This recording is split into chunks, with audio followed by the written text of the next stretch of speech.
Greetings everyone, welcome to the channel. My name is Eddie and today is a quick bit of MotoGP news.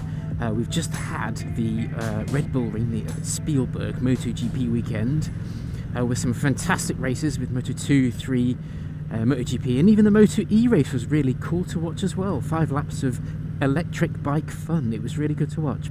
But yes, the big news coming out of this past weekend, besides Dovizioso doing that amazing manoeuvre on Marquez at the last corner to win the race, but the big news coming out of the Austrian MotoGP weekend is that Johann Zarco has prematurely ended his contract with KTM as a factory rider. So his contract will now run to the end of the 2019 season.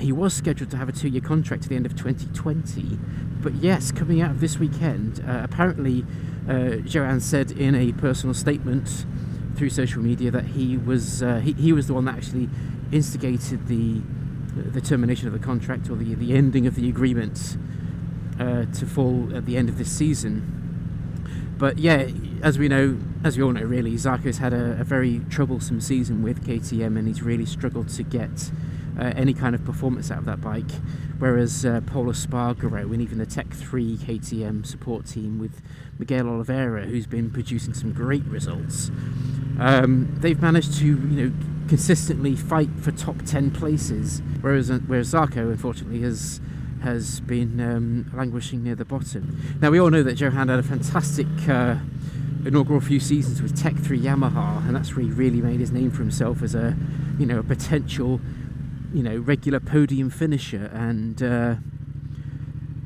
he had a fantastic offer from KTM to become a factory rider, and who wouldn't? A full factory ride, KTM, one of the best colour schemes in the MotoGP paddock. But yeah, he's really struggled with that, and so yes, it comes as no great shock really that Johann has cancelled his agreement. He will end with KTM at the end of the 2019 season, and where he goes beyond then is up for debate. So yeah, where does Johann go after this? We don't know really. There was obviously a lot of silly season speculation during the build-up to the Austrian MotoGP that Jorge Lorenzo was in secret talks with Pramac Ducati for possibly a shock return to the Bologna factory, but that's all been quelled now and squashed. Lorenzo has acknowledged that he's been in contact with Honda over the weekend. He's been in contact with Alberto Puig, and he has confirmed that Lorenzo will be staying to the end of his contract with HRC, which is I think it's the end of 2020. So yeah, Lorenzo isn't going anywhere despite the difficult season he's had, and despite the injuries that have plagued him. He's obviously come off the bike a couple of times and he's hurt himself quite badly. But Lorenzo is staying at HRC.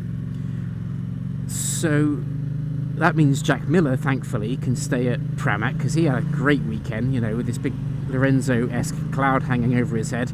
So I'm great to see that Jack Miller, who was yet to re-sign with Pramac, because I think they were holding out for Lorenzo to make a move. But Jack Miller apparently is moving forward with re-signing with Pramac.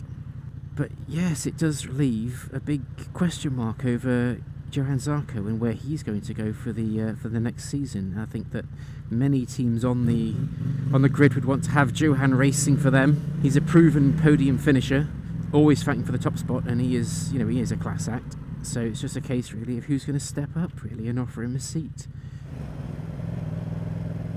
So yes, where can Johann Zarco go next season? I don't know. I think that personally, I think he'd be a great fit for Suzuki. I think that light and nimble corner demon that is the GSXR that Rins and Mir are on, that'd be a great fit for him. But again, unfortunately, I don't think there's any seats available. Petronas Yamaha, that's an obvious one. Again, no seats. So it begs the question really, where do you think Johann Zarco should go next season? Perhaps even down to Moto2, or would that be a step backwards? Let me know in the comments below. It's been great having you here. Ride safe, drive safe, and I'll see you next time.